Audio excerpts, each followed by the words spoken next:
evening and it's 6 p.m. UK time. This is the Spiritual Discussion Program. I'm Saad in Southeast London, and my colleague Gregory will be joining me at some time later in the show. I just want to say this to announce to everyone, this is our 10-year anniversary on Bless Radio, the Spiritual Discussion Program. So we really reached a big milestone, and we want to celebrate that. We've been broadcasting pretty much every week, Tuesday or Wednesday. When we started, it was a Wednesday. All these Tuesday or Wednesday evenings live. So yes, it's a big achievement, and we are really grateful for that. As I say, my colleague Gregory will be joining us a bit later. He's not able to join straight away at the moment. I want to let you know that the aim of this show, which is a spiritual discussion program, is to introduce you to the spiritual knowledge in the light of truth, the Grail Message by Rushin. Every week we have a new topic for discussion. The topic tonight is Grasp the Word of the Lord Aright. Grasp the Word of the Lord Aright. If you have any questions or comments, you can contact us on our UK number, which is 079 39 641 958. You can call, text, or use WhatsApp. If you're outside of UK, you can call, text, or use WhatsApp again on this number, which is 0044 7939 641 958. Again, and there's one other way to contact us, which is by going to the website where we are broadcasting. That is Bless Radio 1. That's the number 1. And .com. Bless Radio 1, the number 1.com. If you scroll down on the home page, you'll come across a box called Bless Chat. There you can type in any questions or comments.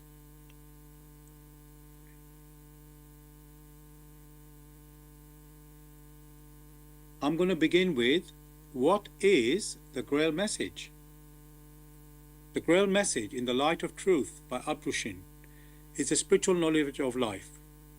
It offers an explanation of the world, a picture of creation on the basis of natural laws. Its lectures contain valuable basic elements as a help in life. For through the knowledge mediated, the readers again brought closer to life and led back to God. The Grail Message deals with important fundamental questions of life by explaining in a clear and logical way the automatic working of the laws of nature, the whole weaving of creation, allowing every process to be recognized, and thereby the purpose of our whole life. It is directed at the individual and speaks to the innate experience of the human being, their strengths and weaknesses. Thus, every reader has the opportunity to discover through the intuitive perception if what is stated is the truth. Combining with matter-of-fact reasoning, a complete world picture arises, where there is no separation between the visible world and the great world beyond the 5 senses, nor any separation between scientific and religious striving for knowledge. I'd like to give you a couple of quotes from the author of the Grail Message, Rushin. The hearer and reader of my lectures should always work within himself, keenly probing and building bridges from one lecture to the other, as well as out into the great and small world happenings. Only then will he be able to understand the Grail Message and find that it gradually shapes itself into one complete whole, without leaving any gaps. Again and again, in all the happenings, the reader will come back to the basic features. He can explain everything without having to change even one single sentence. The word of the Grail Message lives, so that it permits only those people who really carry the honest desire in their souls to find abundantly. All else is automatically rejected by it. For the arrogant and those who seek superficially, the message will remain the book with 7 seals. And I'd like to give you one more quote from the author. I wish to fill the gaps which have so far always remained unanswered in the souls of men, and which never leave any serious thinker in peace, if he earnestly seeks for the truth. Dear listeners, I want to just remind you the topic for our discussion tonight is Grasp the Word of the Lord aright. Grasp the Word of the Lord aright. If you have any questions or comments, you can contact us on our UK number, which is 079 39 641 958. You can call, text, or use WhatsApp. And if you're outside UK, it is 0044 79 39 641 958. Again, you can call, text, or use WhatsApp.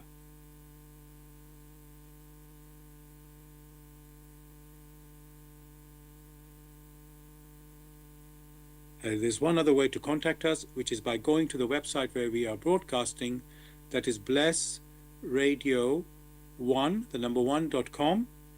If you scroll down on the home page, you come across a chat box called Bless Chat. There you can type in any questions or comments. And just to remind you, listeners, this is our 10-year anniversary of this radio show, spiritual discussion program. We've been broadcasting almost every week, either Tuesday evening or Wednesday evening. When we started, it was a Wednesday evening, then switched to Tuesday evenings, 6 to 8 p.m. UK time. So we're really proud of that. My colleague Gregory is unfortunately a bit delayed, but he'll be joining us a bit later in the show. So I'm going to hold the fort until he comes back, joins us rather. So, and also listeners, there's St. George's Day coming on this Thursday, 23rd of April, who's the patron saint of England. So that will be celebrated later this week. Now, I just want to go a little bit talk about where our topic has come from for tonight. It comes from you could say the cover of the Grail Message, or the first page in the Grail Message, where it says, "Free yourself from all darkness. He who makes no effort to grasp the word of the Lord aright burdens himself with guilt." I'll just repeat that. Free yourself from all darkness.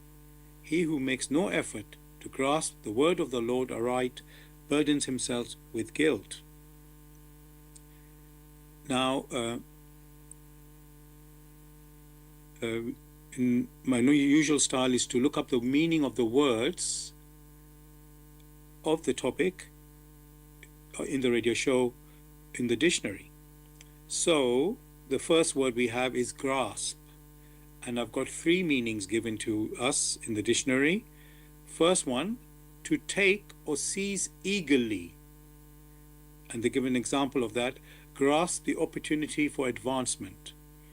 To take or seize eagerly.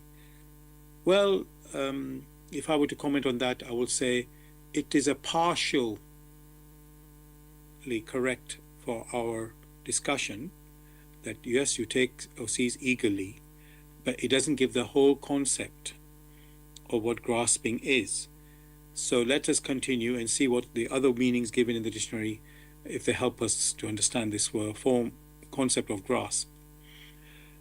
It says to clasp or embrace, especially with fingers or arms. Well, I will say that is not quite appropriate, since we are talking about grasping the word of the Lord aright. We're not going to be able to touch it, even if it is in the form of a book.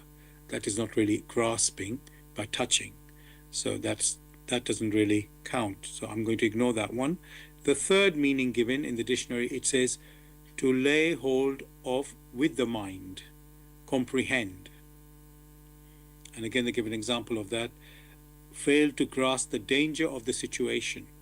So that is the meaning given in the dictionary, third one, to lay hold of with the mind, comprehend. I will say that is better, grasping, to comprehend. It talks about with the mind. Well, is that the only way that we can understand things about life? I will say, well, it depends how much what is the meaning of mind, actually. If it is just the brain, which is the physical brain, well, that means you understand only physical things. Even the brain, we can say, has a limitation. So that, again, is only part of the answer. Grasping with the brain is not really sufficient for our discussion, especially when we talk, this is a spiritual discussion program. So really, grasping should be with this spiritual ability. So what is that spiritual ability? Well, we have the intuition. So yes, but intuition is not a physical how can I say, a physical thing. It is a spiritual thing, if I can say that way. So we will look into it a bit more later. And again, to repeat the topic tonight is grasp the word of the Lord aright.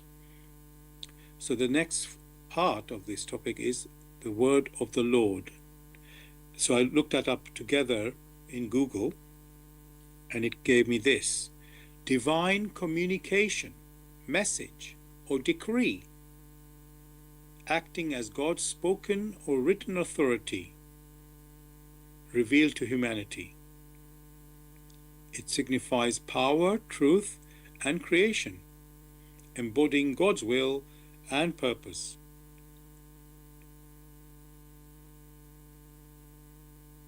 Now, that I will say, it is correct in a sense, but not quite, again, unfortunately, not perfectly correct. We can see there are some deficiencies in our dictionary definitions, specifically when it concerns spiritual concepts and understanding. So the word of the Lord, yes, it is coming from the Lord, of course, which is God. And that's correct, for sure. In what form is that word coming? Physical words, just say words, a book, or commands. Yes, that can be so as well. But then again, those words, you could say, yes, it could be written in a book, for sure, but they weren't in the book first. They came from, you could say, originally from some other source. They just were written down in the book. In some cases, not everywhere. It could be spoken. For example, there's a famous words when the creation in the Bible, it's said, let there be light. This is how creation came into being. So God spoke the word, let there be light, and then there was light. And from that led to these words, like a command, you can say, which turned into action and produced this creation that we live in. But that again is a process, which we will talk about again further in this show. So, as we are finding, these meanings, or these concepts, I should say, especially in our dictionaries, are only partly correct. they don't give the full picture that we really need to comprehend it properly. Now, since Gregory's still not here yet, I'm expecting him, he said, about in half an hour's time, I will say. So it's about 6:45 UK time. I'm going to be much. Oops. Apologies, got some interference there. So I will be reading out the questions and answering them until Gregory arrives. So the first question I have is, what is the word of the Lord?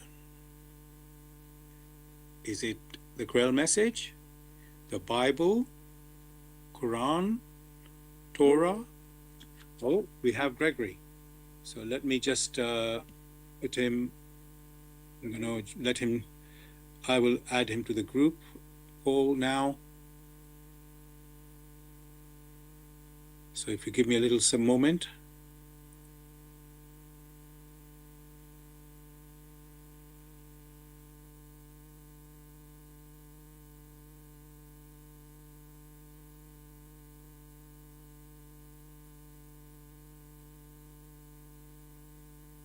He will be joining us in any second now.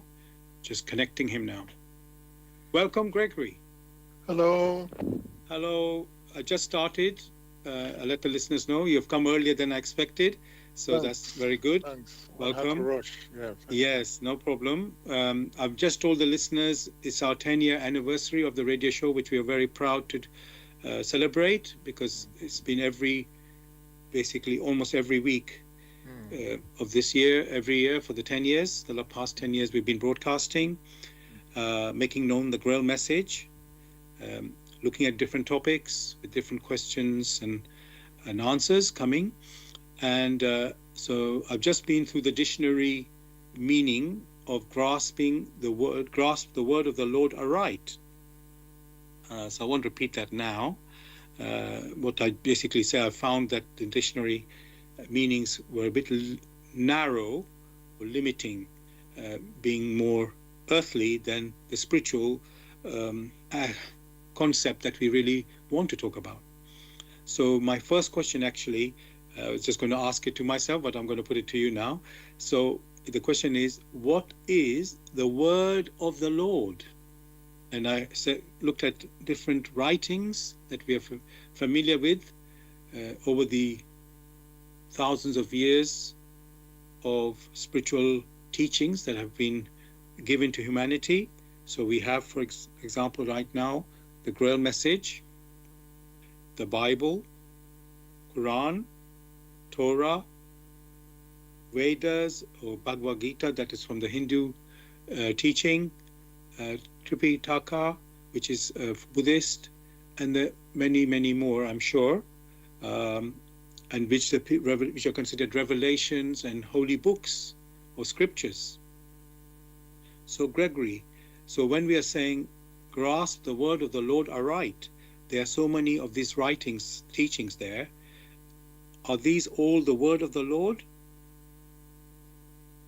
Well, thanks for mentioning all these past writings. Now, the word of the Lord is the language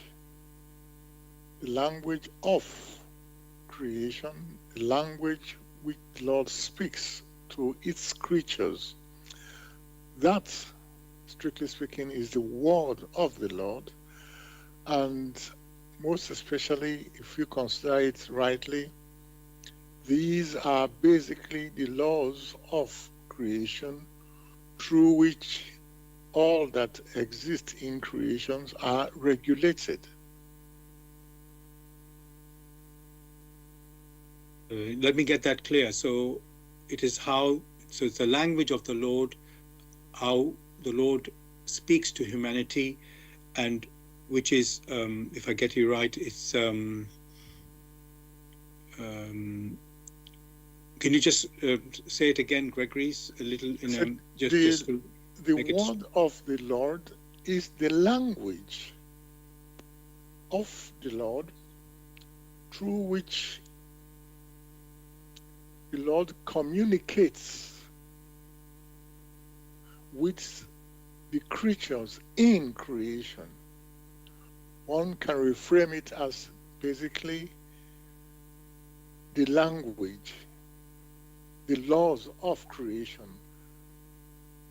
Basically, that is the word of the Lord, the laws of creation. For this language manifests as the laws of creation. Thank you for that. So these people who call, let's say, Holy Scriptures and teachings, are they part of that, or where do they fit in with the laws of creation? If you have whatever writing that you have out there, if it doesn't resonate or it doesn't explain what the laws of creation are, then it has no bearing to the word of the Lord. Then in that case, you have that these may be personal interpretations of the word of the Lord. Whereas that which, strictly speaking, is the word of the Lord explains what creation is. And these teachings, if they are to represent anything which is meaningful, they must resonate so that they can communicate this language which is hewn within creation. That language is made known. And what you have, these past writings have been different interpretations. Some of the interpretations may be right. Some of the interpretation, depending on how distorted the concepts have been, will turn out to be wrong. That is why it is said to grasp the word of the Lord aright. Aright, because many a time these concepts which had been put across had been wrong because they do not resonate with the laws of creation, with the laws of nature. Thanks a lot for that, Gregory. This point of grasping the word of the Lord aright, with the emphasis on aright, is really important because, yes, everybody can, let's say, receive a message or receive knowledge or receive these laws of creation or come across them. But then the next thing is you understand it aright or grasp it aright. And we already know from communication, you talk to, let's say, you give a message or instruction to anyone, you're next to you, let's say, you know what you want, but when you, and then you say that to the person, whoever it happens to be, have they grasped that, what you mean by it, or have they interpreted to something else? Even we hear of this word Chinese whispers. So the first person speaks to the next person those certain words, a statement. Then that person repeats that statement to the one next to them. It's like a test. You can put 10 people together in this way, passing on the message from one to the next one. By the time it reaches the 10th person, you find, it's not the same as the original message. It's been misunderstood or, lost somewhere. So that by the 10th person, it could be very different and it will not make sense compared to what it was, compared to how the original message was. So that is we human beings, and that is not even anything deliberately malicious involved in it. It's just the way we human beings seem to be in, you could say, paying attention and, and passing on the message. So it's not something, as I say, anything malicious involved in that. So that already shows there's possibility there. Now, when we talk about the word of the Lord being passed on, so it received, let's say, the first person receives it, then they proclaim it, whoever's there listening. But let's say the 20 people are listening. Are these 20 people going to understand the same way as the person who said it first? Well, let's say it looks unlikely. I don't want to put anybody negatively, but that might, be the reality when things. So that's why it is said, grasp the word of the Lord aright. Now, Gregory, let's look at what is this grasping. I'll quickly go back to the dictionary meaning. I think comprehend or understand, let me say. Gregory, but the word understand, is it understanding something? You were talking about the language, of the Lord. So let's say the Lord is speaking to someone. Let's say a messenger of the Lord has received a message from the Lord, which he now proclaims to the people where he or she has been sent. Doesn't that messenger who receives Gregory, does he or she not need to grasp that aright first? And how does that he or she do that? How do you grasp? That's the big question. Aright. How do you grasp aright? Well, there are two aspects in the discussion. First is the word, and then the last part of it is aright.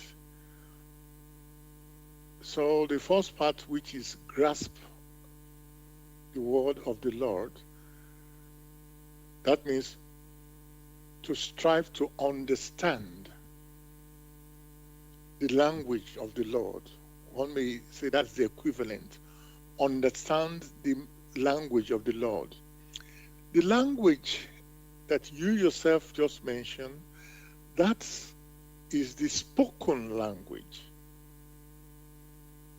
So language is not tied alone to the spoken language. That language encapsulates all the activities through which those that inhabit creation, those who inhabit creation, the language through which they were permitted to come into creation and exist, that language is more than the spoken language which is being considered today. And that's, we now have the intuitions that are inherent in the human personalities who also inhabit creation. So the language must not be tied to the spoken language in which we exchange just simple words. Therefore, when that expression word is mentioned, it must be considered in a holistic pattern. It must be considered in an all-embracing scenario. And that all-embracing scenario must be the language through which all that exists in creation must strive to understand. Not just understand it, but understand it aright. For only when you have that language, when one understands that language, only then can the individual adjust their activities to ensure that they resonate in accordance. For whoever is to walk aright within creation must first learn to receive of the radiations that permeate creation. to make use of it, and thereafter to pass it on to others. That activity itself is part of the language, yet it is not spoken. Even the expression, let there be light, that's let there be light. Light in itself is basically the radiation into creation, which also has to be in accordance with the laws which have been woven within creation. So one should not tie oneself to that expression word to mean that it's the spoken language. Far from it. All the activities in creation, how they came into existence, what they need to go through to become self-conscious, it regulates all that exists in creation. So it's not just the spoken word which the human personality uses here on earth. Other than human personalities, there are others. There are other beings, beings of the air, of the fire, of the earth. There are beings that inhabit creation who transmit these radiations, who resonate unconditionally in the will of the Almighty. Which will of the Almighty are the laws of creation or manifestations of the laws of creation. Yet, these are not in their communications. They don't use the human word. They don't use the spoken word. So one must consider that the word which is referred to is the living word, which living word basically are the laws of creation.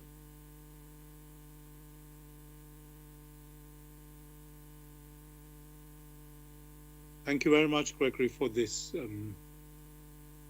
picture that you're painting for us concerning the word of the Lord and the laws of creation and the will of the Almighty.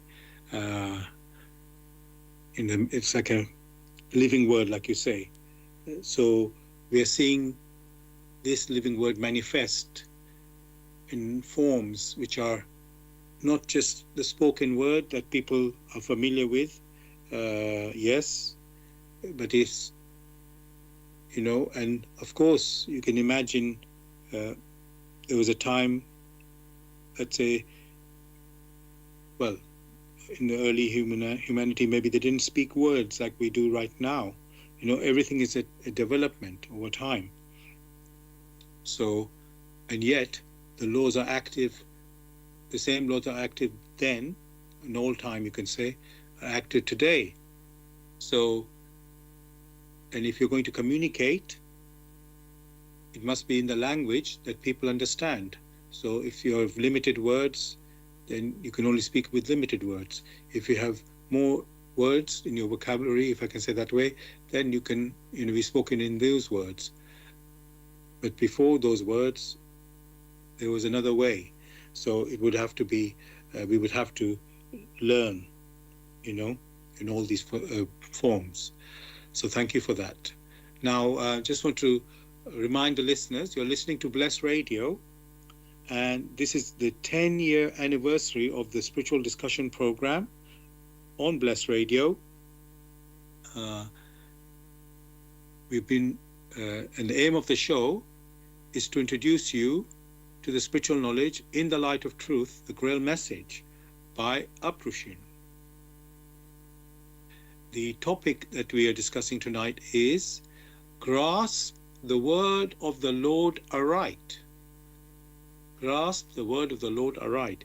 If you have any questions or comments, you can contact us on our UK number, which is 079 39 641 958. You can call, text, or use WhatsApp And if you're outside of UK, it is 00447939641958. Again, you can call, text, or use WhatsApp.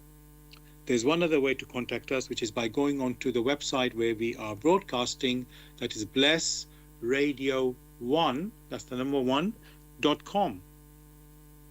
If you scroll down on the home page, you'll come across a box called Bless Chat. There you can type in any questions or comments. And I just want to say, if you wish to know more about the Grail Message or want to get a copy of the Grail Message for yourself, you can go to this website, which is www.grailmessage.com. I'll spell that, www.grail, Grail, message, message.com. And we're also broadcasting on YouTube live. You can go to youtube.com and type in the search box Bless Radio 1, that's the number 1 there, space Grail Message, space the topic tonight, which is Grasp the Word of the Lord Aright. And after the show, which finishes at 8 p.m. UK time, you can listen to a recording of this show also on YouTube. Go to youtube.com, again type the same words in the search box, which are Bless Radio 1, that's the number 1, space Grail Message, space Grasp the Word of the Lord Aright. And of course, you can listen to the recording of our previous shows also on YouTube. Thirdly, we're broadcasting on Zeno, that's ZENO.fm/radio/bless radio 1, that's the number 1. And I also want to say, people who are in London, I just want to announce that there will be a public reading of the Grail Message in it's in northwest London. It's Willesden Library at 2 p.m. to 3:30 p.m.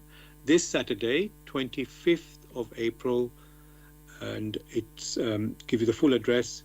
It's Willesden Green Library, I should say, Willesden Green Library, 95 High Road, London, NW10, London NW10 2SF, and that will be a reading from the Grail Message, and the topic will be prayer. So you're welcome to come there. And that is, by the way, organized by the Grail Message Association of UK and Ireland. So that's London in UK, just in case somebody doesn't realize that. Okay. So we've been talking, as I said, the topic is Grasp the Word of the Lord Aright. And we've been saying that this is the word of the Lord is in the form of the laws of creation, also known as laws of nature, or laws of God, as another way to put it.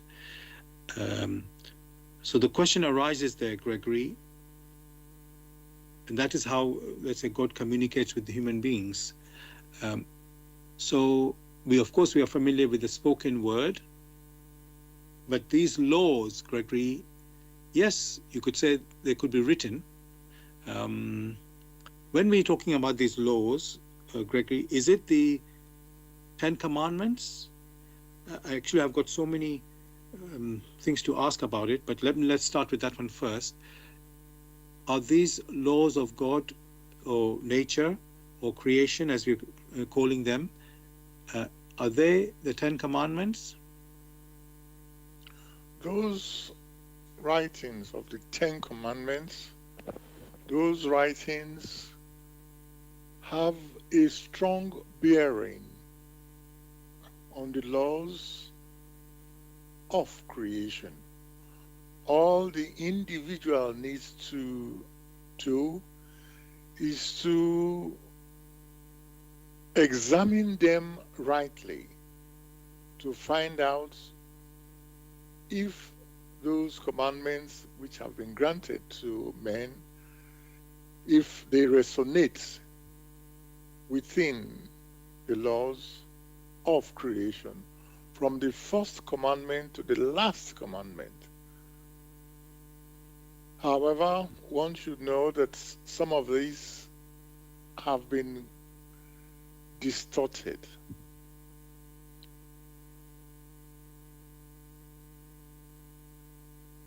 Okay. When you say distorted, okay, is it that when they were, the Ten Commandments were originally given to humanity, and now it has been passed on, what today we have, what is the distortion actually? That's where I'm going. Well, one shouldn't forget that Moses, in his fury, shattered the tablets of the law. It was only a bit later that he had to reassemble them. And today what you have, like in the one of the commandments which says, honor thy father and thy mother, that was not the original. The original is honor father or honor mother, or honor father or mother. It didn't tie it specifically to your father or to your mother. I can see how people can misread or misinterpret that, because when you say honor father and mother, it is the concept of father and mother that you're honoring. And then if you say thy father and thy mother, that is only specific to your father or your mother. So that's completely, well, you can call it distortion of the original meaning. So yes, I get that. Okay. And now, Gregory, those 10 commandments, as you said, was given to Moses. And then you wonder, does it only apply to the Jews that because it came to Moses? Or do they apply to all humanity? And if so, why is it given only to one people? Why doesn't, As at the time those commandments were given, the people of the so-called Jews had matured to an extent where they were able to understand it. However, subsequently, without making the equivalent effort to understand it, many fell behind. However, when commandments are given, or if one doesn't wish to call them commandments, when advice is given, this advice is given in such a way such that those who receive them will use this advice to improve themselves, not only socially, but in all aspects of living. Once you have such things that it helps to improve the individual in the aspects of living, in the relationship between himself and others, then you will find that it becomes a responsibility on those who have been granted this advice, this commandment, to first use it for themselves and then to allow it to have an impact on others, not only a small group. Now one can understand when one of the commandments was said, honor father and mother, they said, honor thy father and thy mother. And subsequently, you find that commandments which were given to a sect of people, so-called Jews at that time, now held it for themselves and themselves alone. while only considering what will benefit that little group. The commandments, which are to a large extent a reflection of the laws of creation, should be interpreted and used to the benefit of all, not only for a few people. For, as has been discussed again and again, that which is beneficial in creation, that must have to be transmitted to all. Those who are permitted to hear it first should make use of it and pass it on to others. Just like you have in music. You have not heard that, oh, this piece of music is from India or from Germany or from the US and all that, and then they hide that piece of music. It has never been like that. That which is beneficial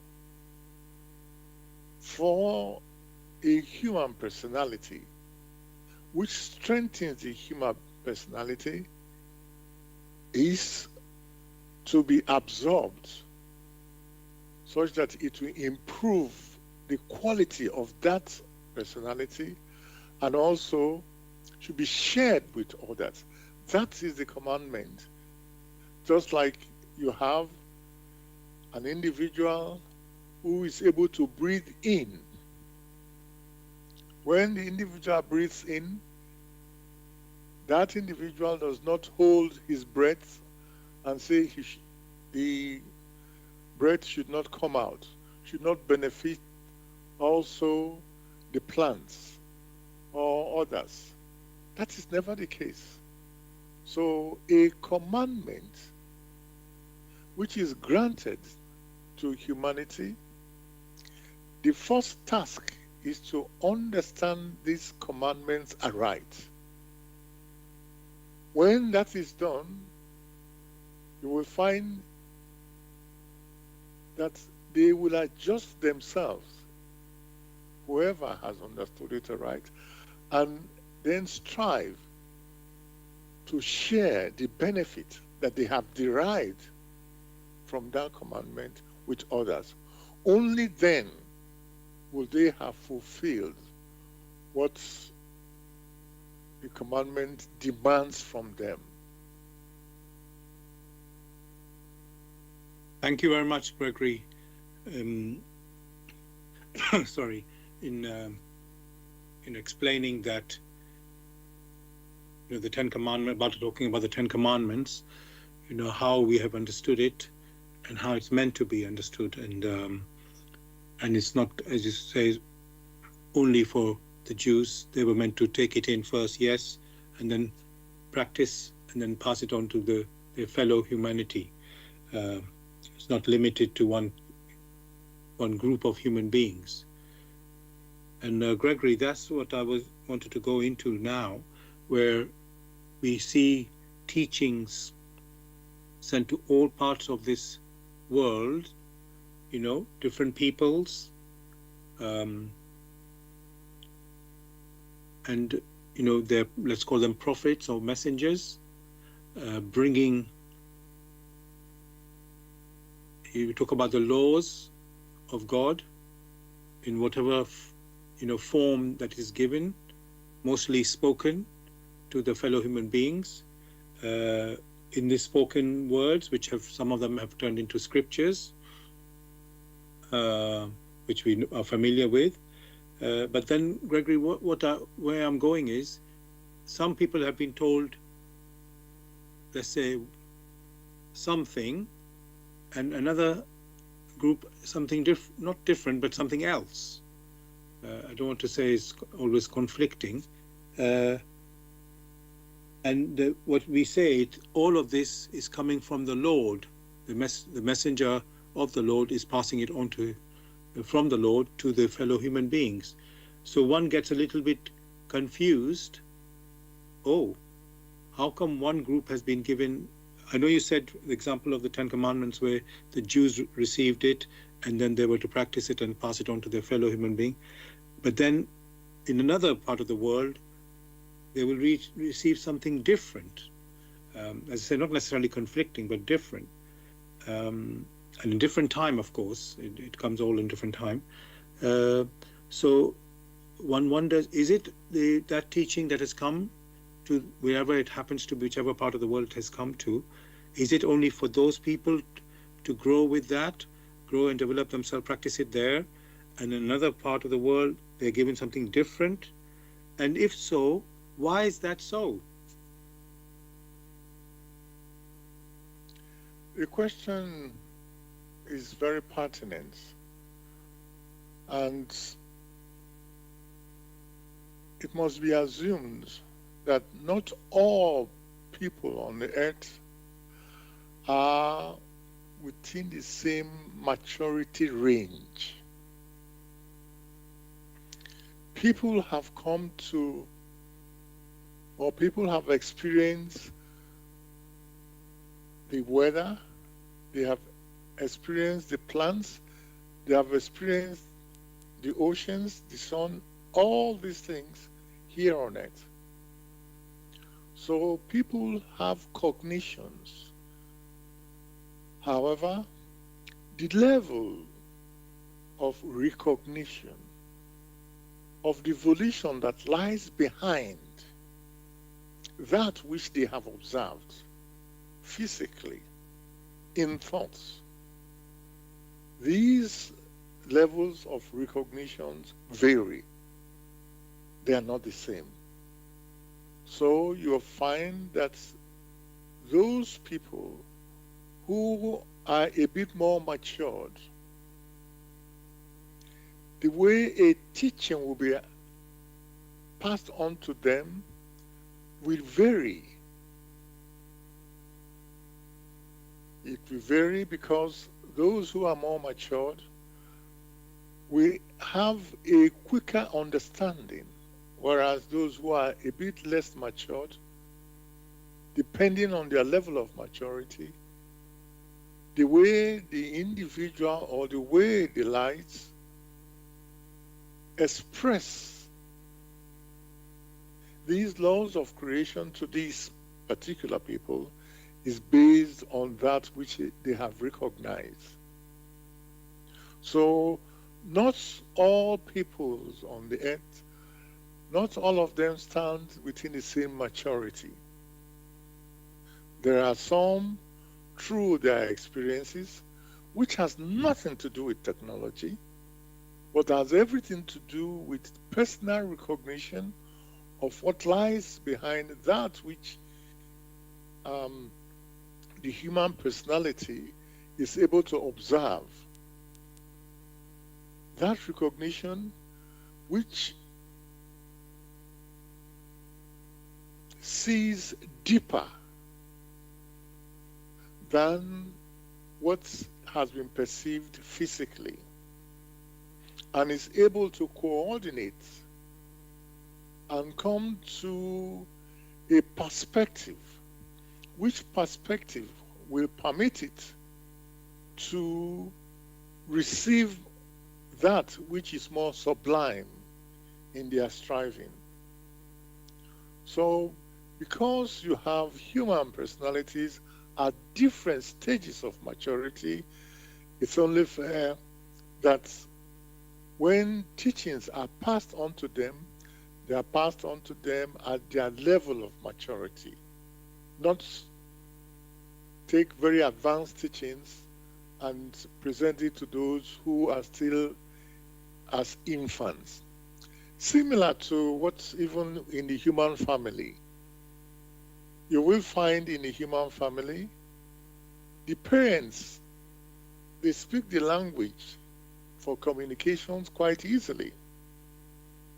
However, a child of 6 months or 2 months, you do not expect the child to understand the language of the parents very deeply.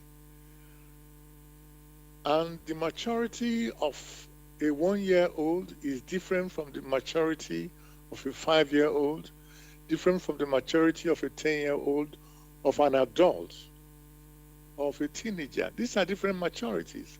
And therefore, you find that the language spoken to them is tailored to their maturity such that they can understand. Just as you have that within the human family, so also you find in nature, in creation, that the teachings which are passed on, which are mediated to the human personalities, depends on the inner maturity of the individual. Not just say, oh, because you have that they are all human beings, they can all understand the language of the Lord. No, no, no, that has never happened. Even if the language is taught in schools, is expressed so very simply, the key thing here is the individual maturity in accordance with the laws of creation. That is what determines how much the individual is able to understand, to grasp, and to make use of profitably. Else, you will find that the efforts will be in vain.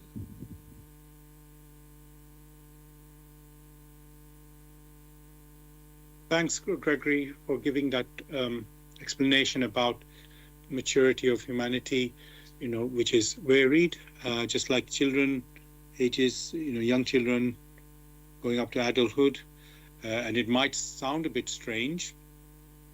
Oh, every, country in the world or people in the world, they have children and adults.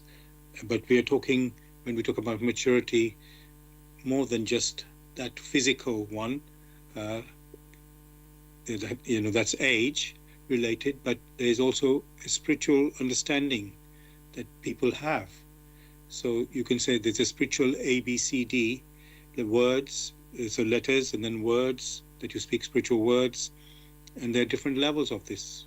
Words, as I say, spoken into sentences and stories, and then books that you can read, but it's all different levels.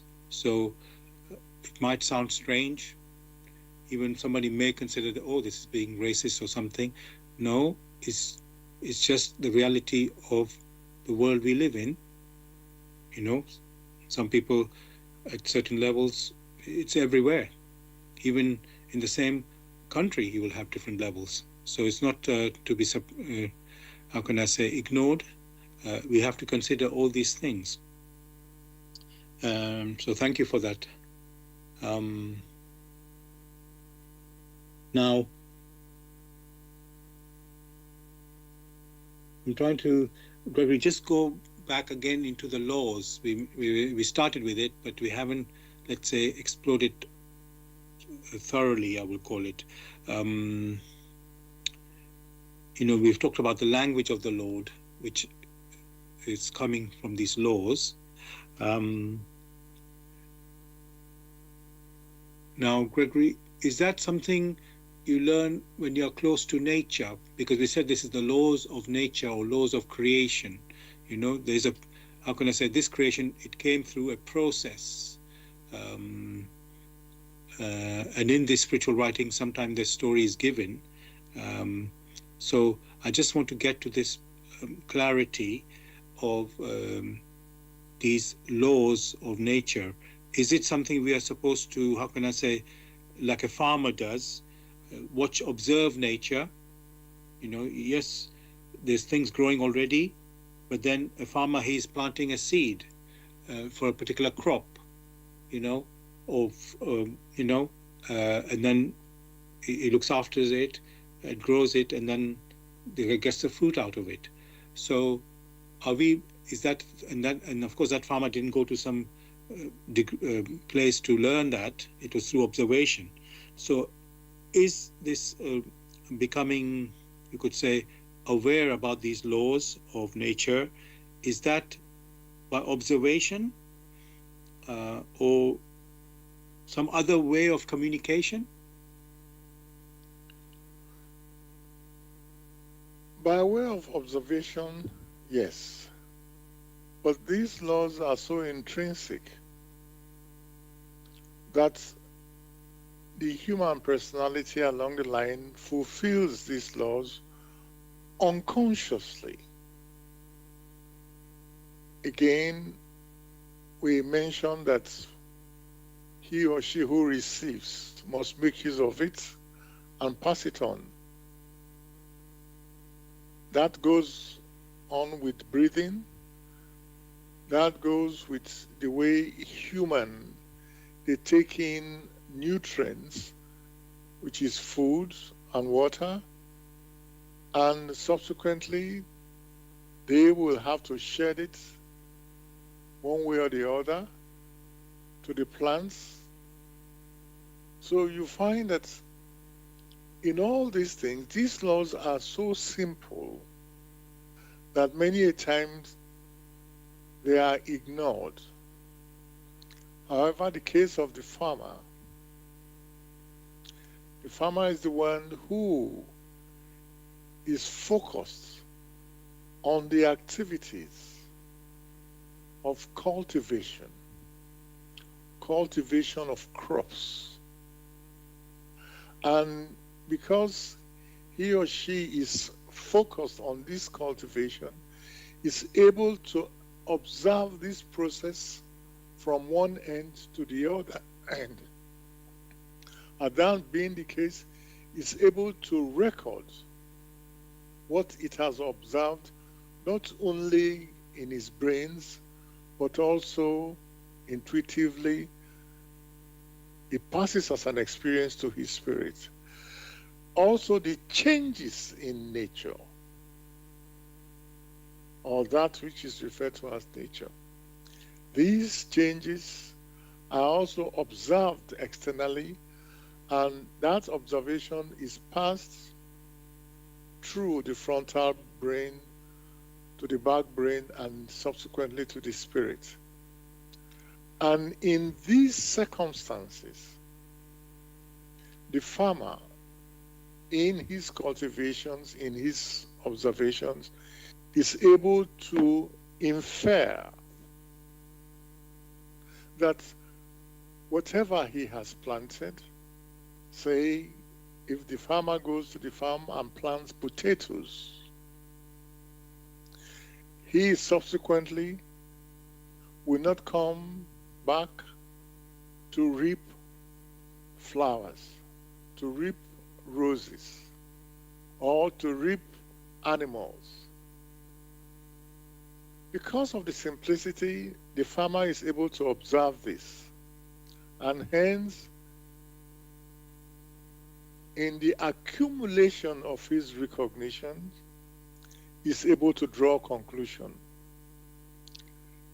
That's which the farmer has reached, that conclusion the farmer has reached, helps it to prepare for the challenges of the future.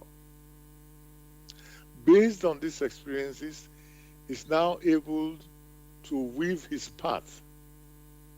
If the paths are woven in accordance with the laws of creation, the laws of nature, you find it becomes helpful. Consider the case where the farmer is able to reap in abundance in one season. And having reaped in abundance, he is able to share with others without asking questions about it, is able to share. Subsequently, the following years, he finds that he could not reap as much as he thought he would reap. Because he has initiated that step, others who are now able to reap much, in turn, share with him. Because they now have realized it is one for all and all for one. So it was from these very simple observations and the adjustment of their behaviors, not only to that which they have found in nature, but also to the individuals within them, even in their thoughts. It is these very simple observations that they now put together, and then they are able to interpret that which assails them, not only physically that they are able to observe, but also in their thoughts, and above all in their intuitions. Only with such volitions are they able to make progress.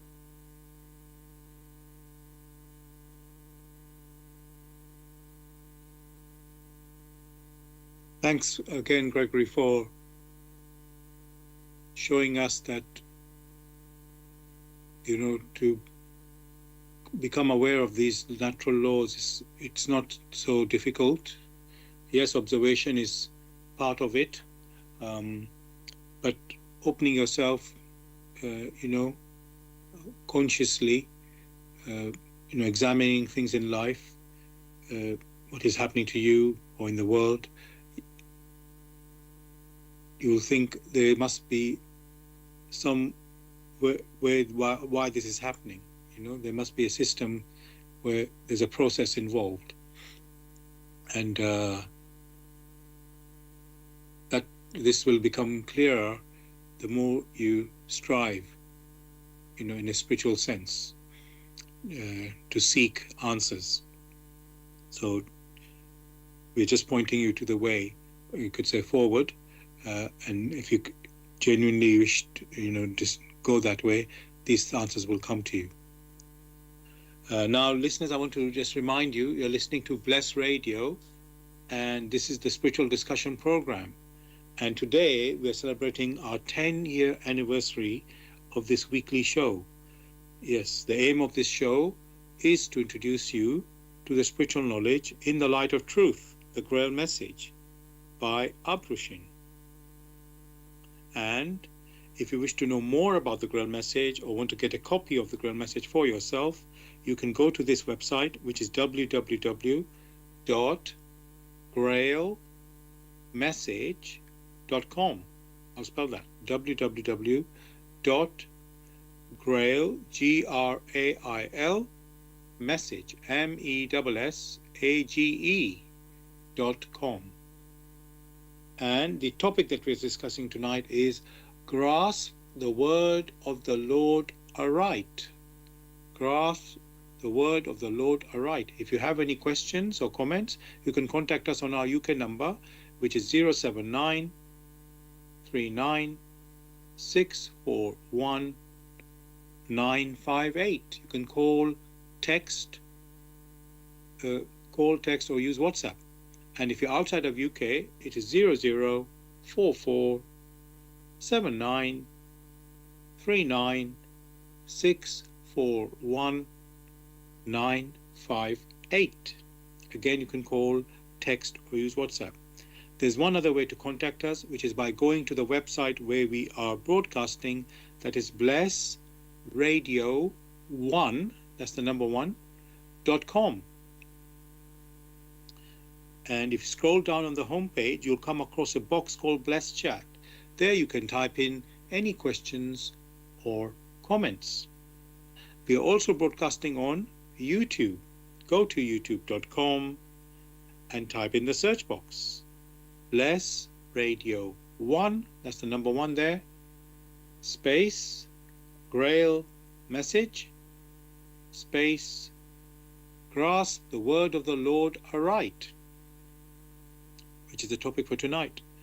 And after the show ends, which is 8 p.m. UK time, you can listen to a recording of this show also on YouTube. Go to youtube.com and again type in the words in the search box, which are Bless Radio 1, that's the number 1, space Grail Message, space grasp the word of the Lord aright. And of course, you can listen to the recording of our previous shows also on YouTube. Thirdly, we're broadcasting on Zeno, that's ZENO.FM /radio bless radio 1. That's the number 1. And one other thing I would like to let you know, there will be a public reading of the Grail Message in London this coming Saturday, 25th of April, at Willesden Green Library from 2 p.m. to 3:30 p.m. And the actual address is again Willesden Green Library, 95 High Road, London, NW10 2SF. And the topic is prayer. Now, Gregory,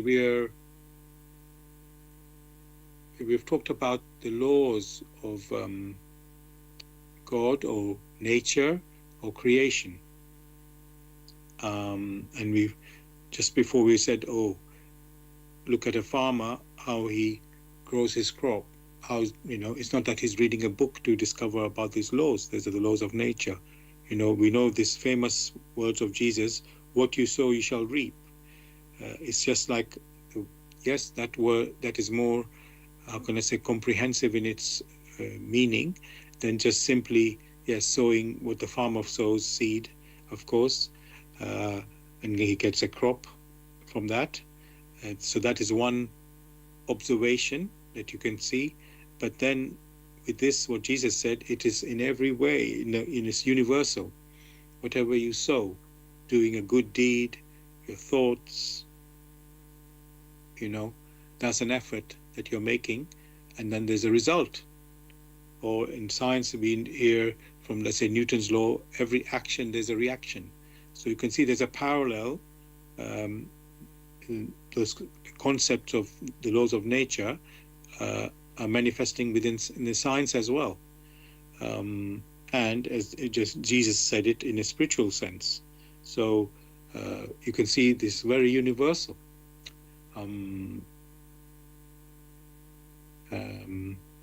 So now, Gregory, can we, how can I say, go through in more specifically about these laws, that what they are, the famous one, like I just mentioned, what you sow, you shall reap. That one is very, how can I say, commonly known, you can say, from science as well. But what other laws can we, I'm going to say, come across and discover? Thanks. First things is that the need is there to briefly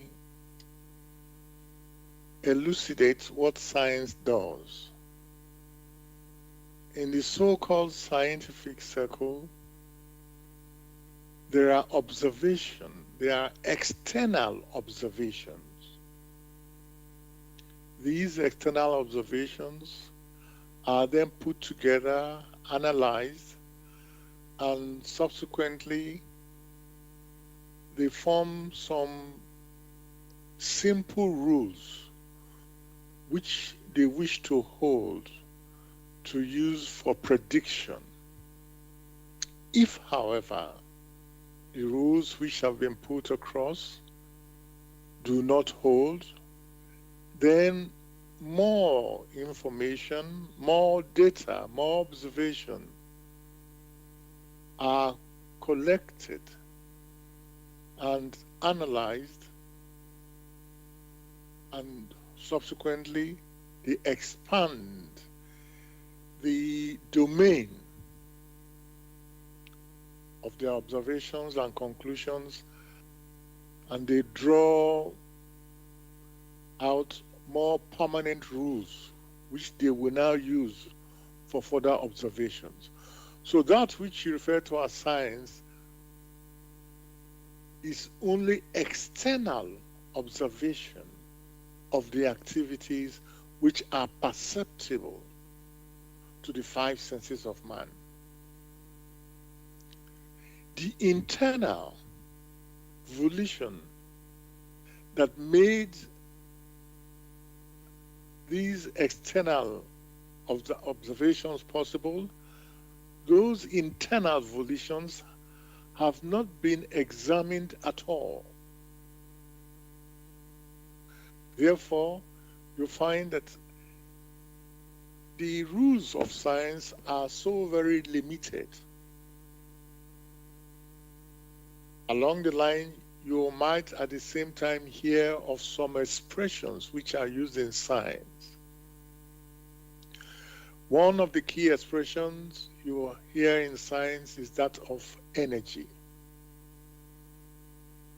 So, from the external point, you keep hearing of energy, energy here and energy there. On the other hand, what is equivalent to energy is spirit. So on the scientific side, they refer to it as energy. On the non-scientific side, it is referred to as spirit. Now, there are two types of spirit. That spirit which is capable of consciousness and subsequently self-conscious, and that which is not capable of consciousness. One had to mention all these things as a preparation to the discussion of the laws of nature, the laws of creation. One also hears about the laws of nature, and very erroneously or mistakenly, they are considered as the laws of physics. These are as far apart as heaven and earth. The laws of physics are not equivalent to the laws of nature.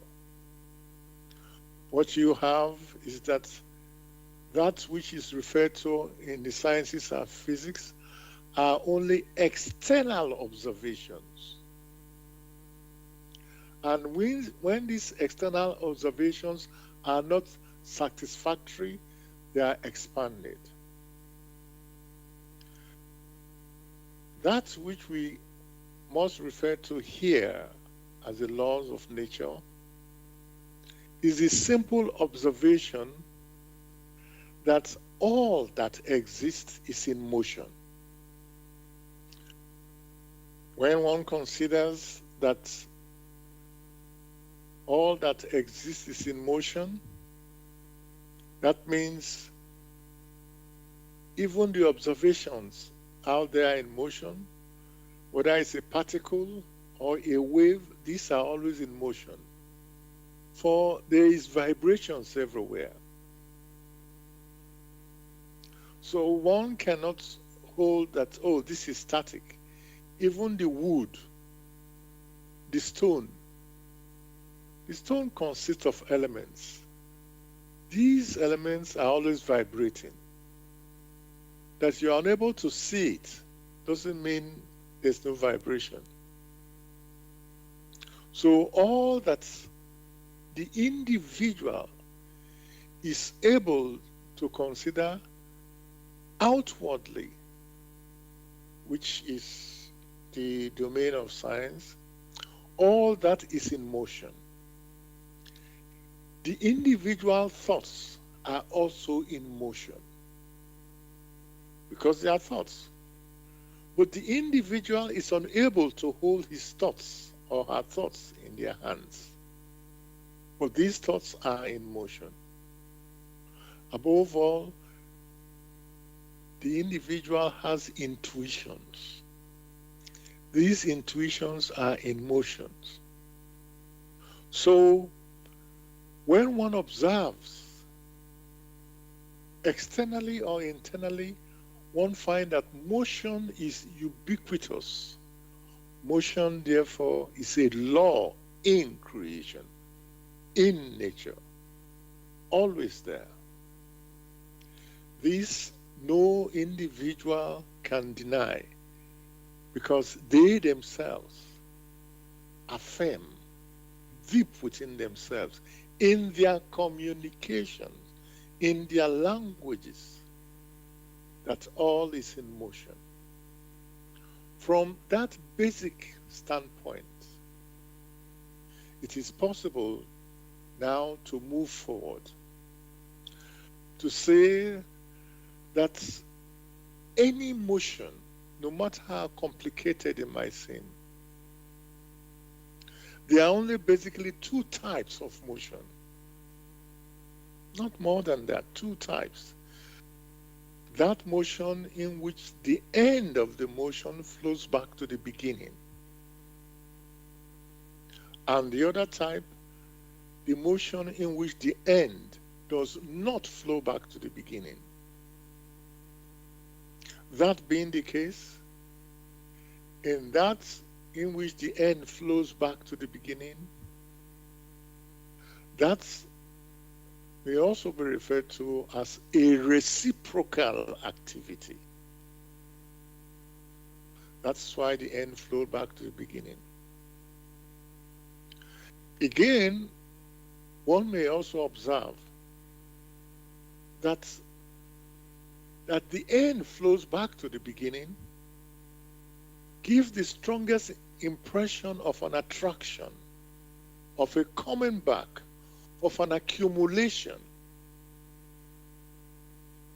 That accumulation in which you have the end flowing back to the beginning, that is more like an attraction. And that attraction is only possible when you have that which is homogeneous. So, from one very simple observation, you have the laws of motion in which one can now categorize as the law of reciprocal activity, at the same time, the law of attraction, of homogeneity. Those two types. Now, one may go forward and ask, what about the scenario where the end does not flow back to the beginning?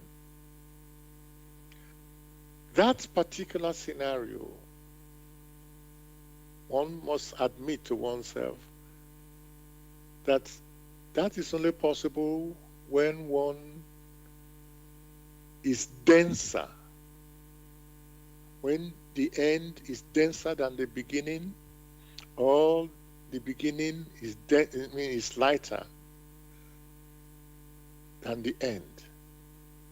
In that case, you have a process of precipitation in motion. Whenever there is a process of precipitation, a process of densification, that calls to mind that of gravity. So, very simply, you will have that which you are referred to as the laws of creation are categorized as the law of reciprocal activity, which holds in the world of matter and also holds outside of the world of matter. The law of attraction of homogeneity, which holds in the world of matter and also outside of the world of matter. And finally, the laws of gravitation, albeit but that one calls it spiritual gravitation or material gravitation. In that case, you find it holds in the world of matter and outside the world of matter. These gravitations he's referring to applies to the works of man, to his external activities, to his thoughts, and to his intuitions. As to how these things are, how they operate, the individual is invited to be brave enough to examine and to weigh the work in the light of truth. Which work, the light of truth, explains what light is and what truth is. Within this context, the individual is permitted to weigh and to examine. And in that particular case, not only to weigh and examine within this context, but also to examine that which it experiences in nature, daily experiences, weekly experiences, life experiences. The need is there to examine and to weigh all. Only in such a way is the individual permitted to come to finer and finer recognition. In that process, that which is or has been belief, having been weighed and examined, that which does not resonate, whatever the teaching that it might have had in the past, is eliminated. For then, that which has been weighed and examined, which resonates, which remains the same in accordance with these laws, that becomes personal conviction. For only conviction becomes the fruits of personal examination. For the laws of creation are only appreciated by those who concern themselves with this type of serious weighing and serious examination. For in fact, that is the task of the human personality here on earth and hereafter.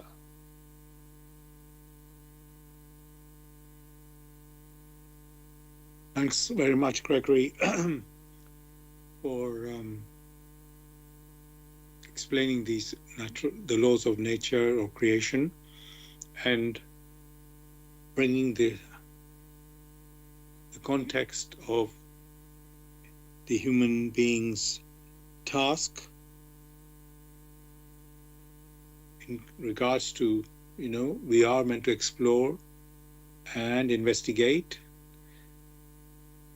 in this world that we live in, using the abilities we've been given. Yes, the five senses, which we are familiar with, they're earthly ones. And there's also the spiritual one, the intuition, that works on as I say, the spiritual level. And that allows us to assess and understand this world of the Lord. So thank you for that, Gregory.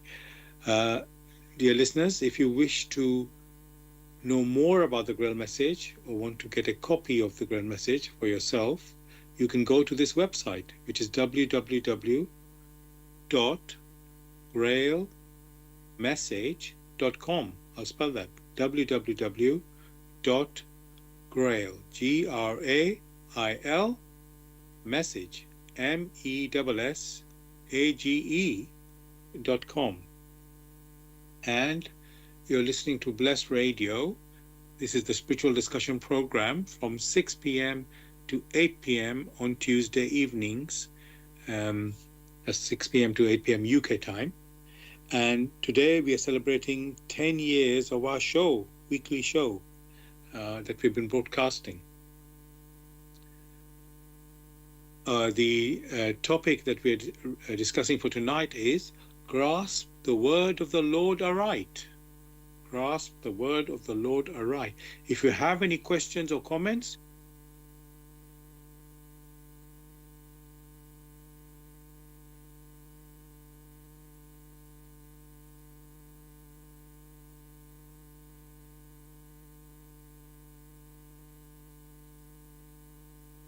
You're on mute. I don't know how long I've been on mute, so apologies, listeners. Gregor, did you hear me say about the radio show itself? No. Okay, so apologies, I've been on mute for a long time. Okay, so I'll say it very briefly. Dear listeners, this is Blessed Radio, and this is the spiritual discussion program, which we are celebrating 10 years today. The aim of the show is to introduce you to the spiritual knowledge in the light of truth, the Grail Message by Abrushan. If you wish to know more about the Grail Message or want to get a copy of the Grail Message for yourself, you can go to this website, which is www.grailmessage.com. I'll spell that, www.grail, Grail, message, MESSAGE.com. And the topic that we're discussing tonight is grasp the word of the Lord aright. Grasp the word of the Lord aright. If you have any questions or comments, you can contact us on our UK number, which is 079 39 641 958. You can call, text, or use WhatsApp. If you're outside of UK, it is 0044 79 39 641 958. Again, you can call, text, or use WhatsApp. There's one other way to contact us, which is by going to the website where we are broadcasting. That is blessradio1, that's the number 1.com. If you scroll down on the home page, you'll come across a box called Bless Chat. There you can type in any questions or comments. And I would like to let you know that we are holding, or not we, but the Grail Message Association is holding a public reading of the Grail Message in London this coming Saturday, 25th of April 2026. The time is 2 p.m. to 3:30 p.m. and it's at Willesden Green Library, that's in London. The address is 95 High Road, London, NW10 2SF. And the topic is prayer. So that is a public reading of the Grail Message this coming Saturday, 25th of April at Willesden Green Library, 2 p.m. to 3:30 p.m. And the address is 95 High Road, London, NW10 2SF.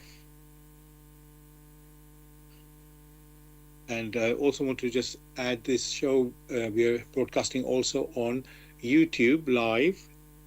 You just go to youtube.com, type in the search box, Bless Radio 1, that's the number 1 there, space, Grail Message, space, the topic of the show tonight, which is Grasp the Word of the Lord Aright. And after the show ends at 8 p.m. UK time, you can listen to a recording of this show also on YouTube. Just go into in the search box and type the same words, which are Bless Radio 1, that's the number 1, space Grail Message, space Grasp the Word of the Lord Aright. And of course, you can listen to the recording of our previous shows also on YouTube. Thirdly, we are broadcasting on Zeno, that's zeno.fm/radio/bless radio 1. That's the number 1 there.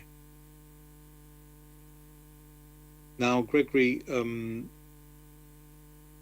mentioned about the spiritual teachings, all over the world, there are different teachings, and then they give, let's say, stories or explanations of how this world has come about, what is our purpose, and so on.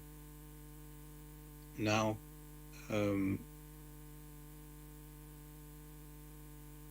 yes, and they've come at different times, as we said, and because of the different level of people's maturity, different things were given to different groups of people. But the point is, Gregory, we want to grasp it aright. Whether we say grasp the word of the Lord, which we are talking about the laws, the natural laws, how this world came into being, but then we want to, Gregory, understand the stories that are given, because sometimes, let's say, it's not easy to understand what is being said.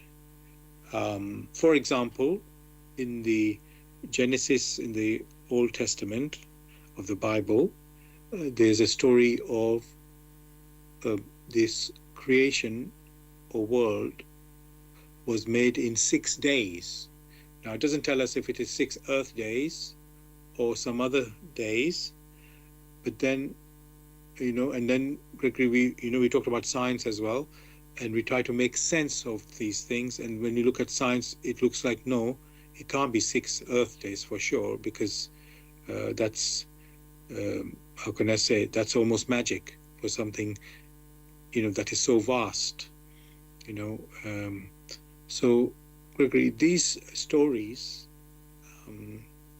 or explanations that are given, let's say, in the Bible, how are we meant to take them? Are they meant to be taken literally, or let's say a metaphor?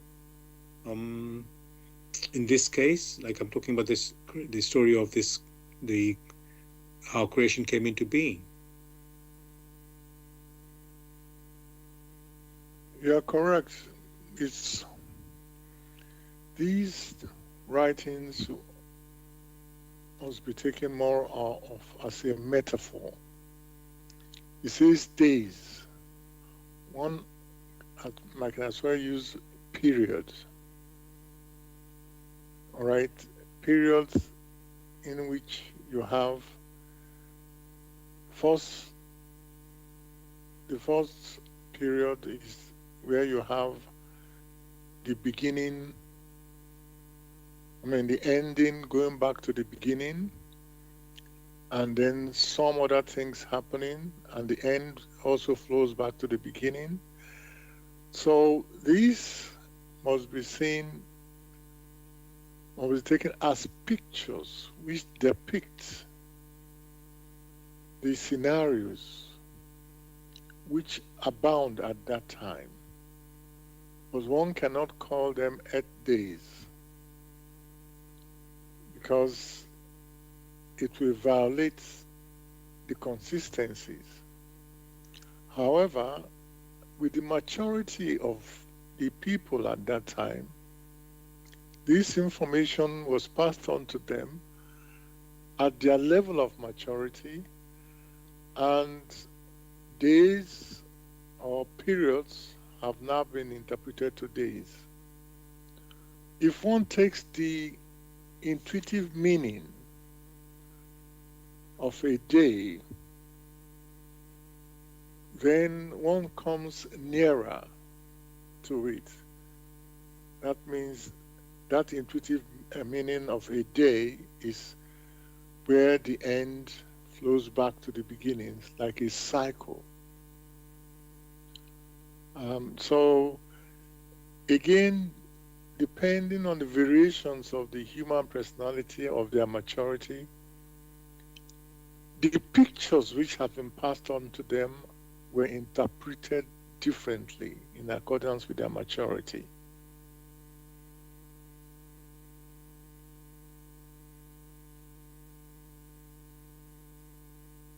Thanks, Gregory, for this answer. It shows that, we really need to reflect sort of deeply when these words, we read words, if you take it literally, it won't make sense sometimes. So it means the word must be implying something different. So there's an effort required on our side to, understand aright, as we are told, grasp the word of the Lord aright, which means we need to put the right effort and have the right approach. If you take it literally, like I say, it won't make sense. So it must means, if it's not literal, there must be another approach that needs to be taken. And so I use that word metaphor, like a story. We tell children fairy stories, and nobody wonders, oh, what are we doing that? Why are we doing that? We accept it quite easily. So these words must be taken in the right way. So thank you for that.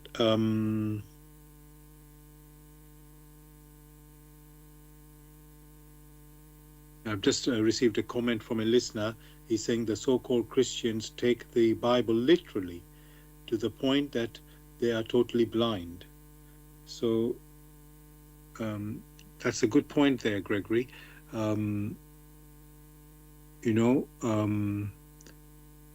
these writings that are there, or whatever we are reading,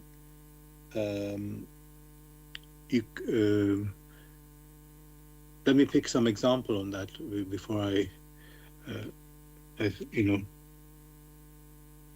Okay, so Gregory, again, going to the creation story, let's say science has said, oh, there's something called evolution. There's a process of evolution. That is how, man came onto this earth from, and then when you read the Bible story, you get, oh, let's say, this animals of the sea, I can't say the right word, sea life was there first. Then there were animals on this earth, the land, you can say, came into being. I know I'm jumping a little bit, and then eventually human beings came. It almost seems like each of those species was individually created and formed, and developed on this earth, came to this earth. While evolution claims that no, there was one form that turned into another form and another form. So that is like a conflicting explanation. How can we know which is correct, Gregory, from this? Evolution never talked about, or Darwinism, whatever they care to call it, didn't talk about spiritual happenings. It was referring to happenings here on earth, in which there was an initial stage, and there are then subsequent stages. Subsequent stages only means only when the first step has been taken was there a second step, then a third step, which is basically what evolution is all about, step by step improvements on what already existed.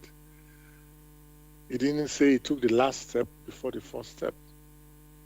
So from the so-called scientific point of view, it's understandable that the first step is taken in which some key things were developed.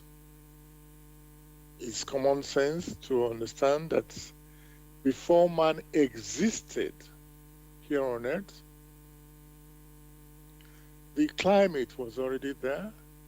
The plants came first. The vegetation came first. The trees were already there. The mountains were already there. No one can argue that. Subsequently, due to mutations of what already existed, it came to a point where you have plants, then more complex plants. Gradually, you had so-called the animals. And finally, you had man in the present, in which the man in which we know now.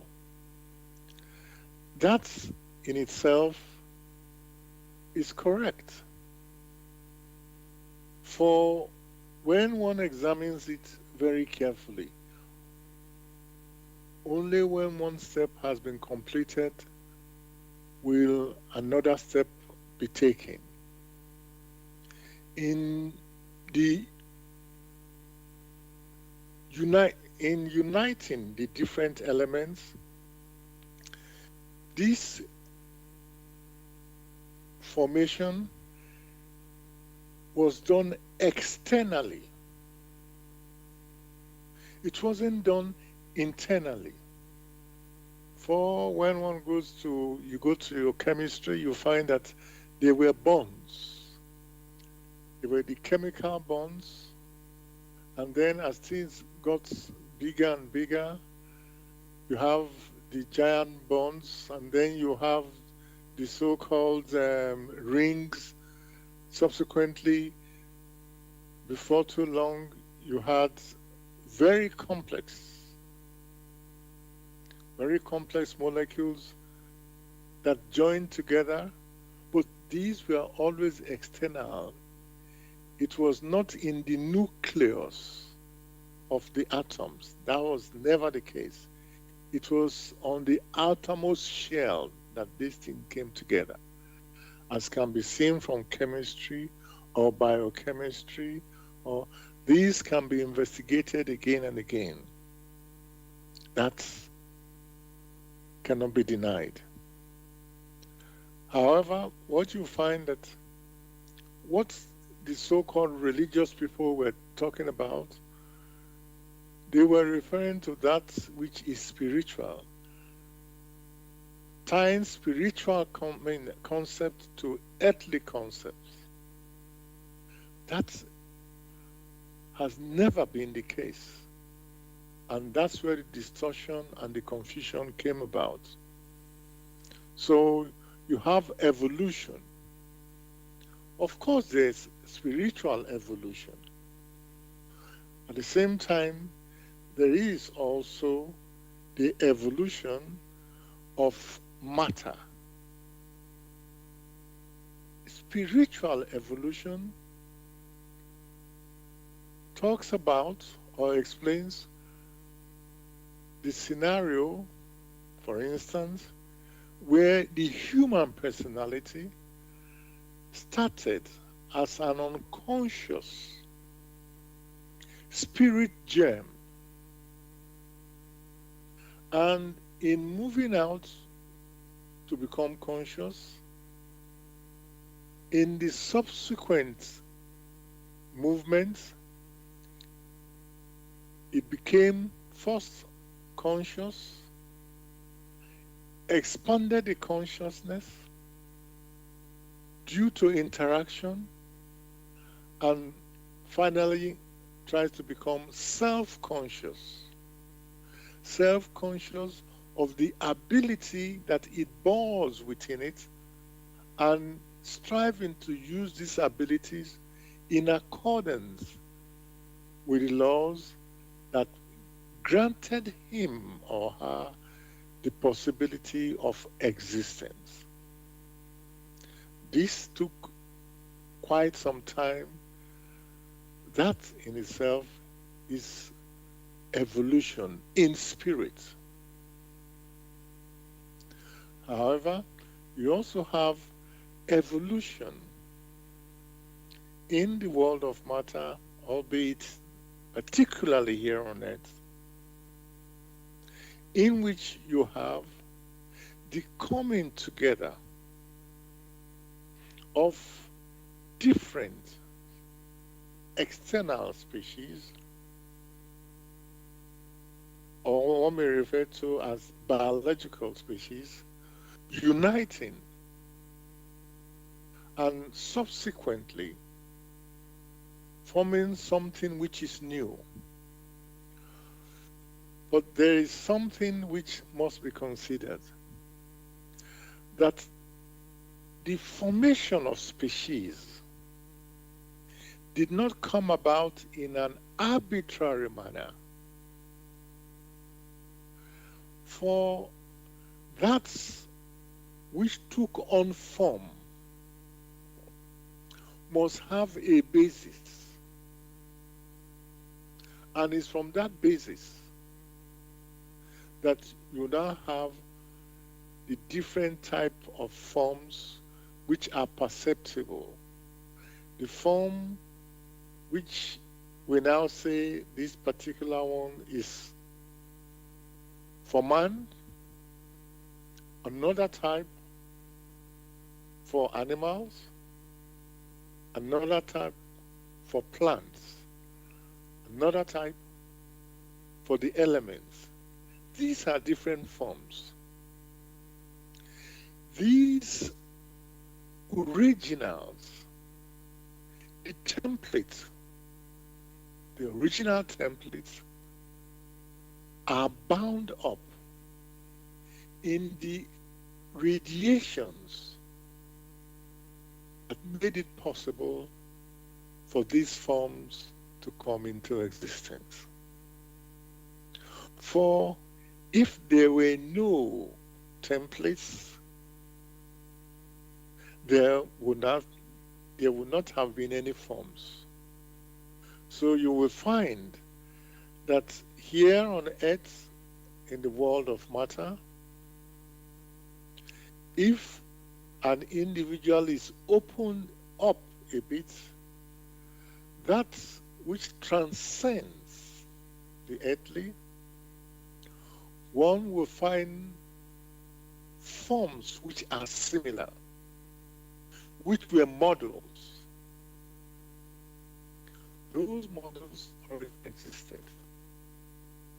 It is those models that then precipitated and brought together matter, brought together plant forms, brought together animal forms, brought together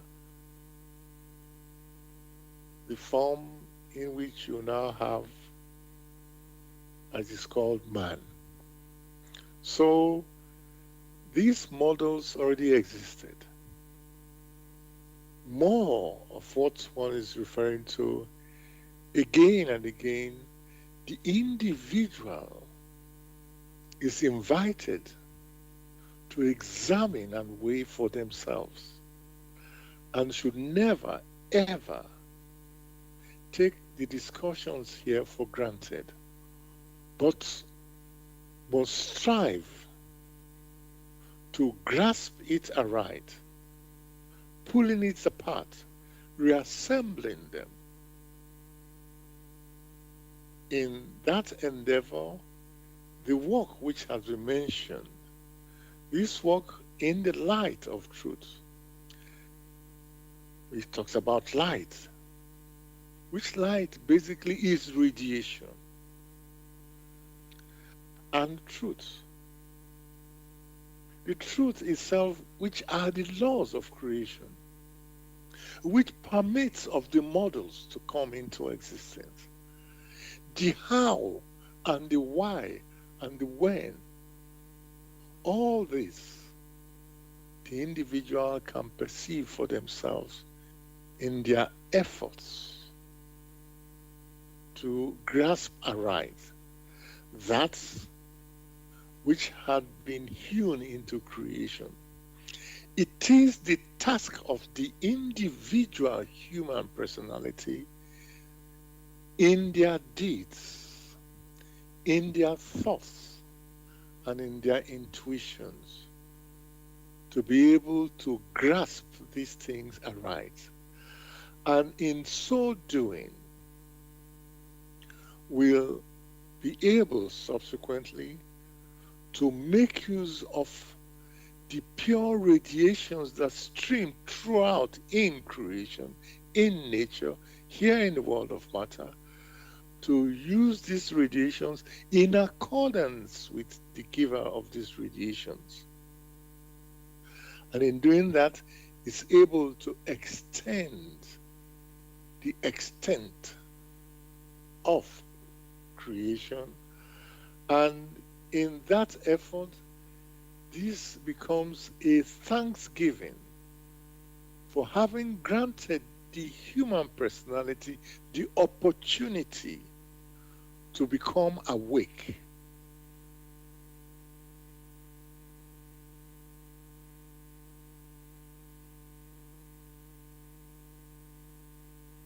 Thank you, Gregory, for that. Again, picture you have painted for us. Now, dear listeners, we've come to the end of the show tonight. Hope you've enjoyed the discussion on grasp the word of the Lord aright. And I just want to remind you that there will be a public reading of the Grail Message this coming Saturday, 25th of April 2026, in London, which is at Willesden Green Library, 2 p.m. to 3:30 p.m. The address is again Willesden Green Library, which is at 95 High Road, London, NW10 2SF. And now I would like to read from the cover of the Grail Message, which is where our topic was title came about from, Grasp the Word of the Lord aright. So it says, free yourself from all darkness.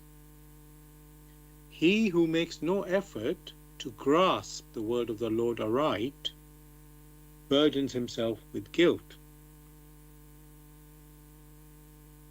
And so I would like to now read a little bit further, which is from the foreword of the Grail Message, just after the cover, you can say, that is titled, For Your Guidance. The bandage falls, and belief becomes conviction. Liberation and redemption lies only in conviction.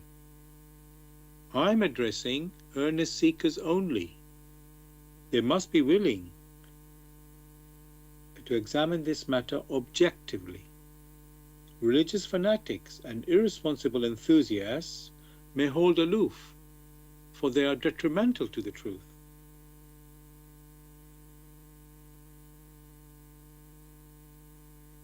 As for the malevolent and prejudiced, they shall find their sentence in the very words. The message will strike only those who carry within them a spark of truth and the yearning to be true human beings. To all such it will become the shining light and staff. It will lead them unswervingly out of all the chaos of the present-day confusion.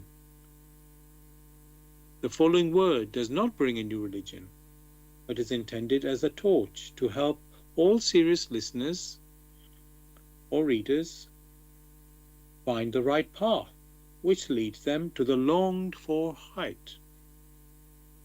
Only he who bestirs himself can advance spiritually. The fool who uses extraneous aids for this, in the form of ready-made opinions of others, only walks his path as if on crutches, while ignoring his own healthy limbs. But the moment he boldly uses all the abilities which lie dormant within him, awaiting his call to help in his ascent. He is employing the talent entrusted to him in accordance with his Creator's will, and will easily overcome all obstacles that seek to divert him. Therefore awake. Genuine faith lies only in conviction, and conviction comes solely through an inflexible weighing and examining. See that you're truly alive in the wonderful creation of your God. Abdrushin. Dear listeners, if you want to get more information on the Grail Message or want to get a copy of the Grail Message, you can go to this website, which is www.grailmessage.com. I'll spell that, www.grail, Grail, message, message.com. Greg, is there anything you'd like to say to the listeners to say goodbye? Wishing listeners a very beautiful week ahead. Thank you. Same from me, listeners. Have a beautiful week ahead. We'll be back as usual next Tuesday, 6 p.m. to 8 p.m. UK time, with another topic for discussion. Take care, good night, and God bless.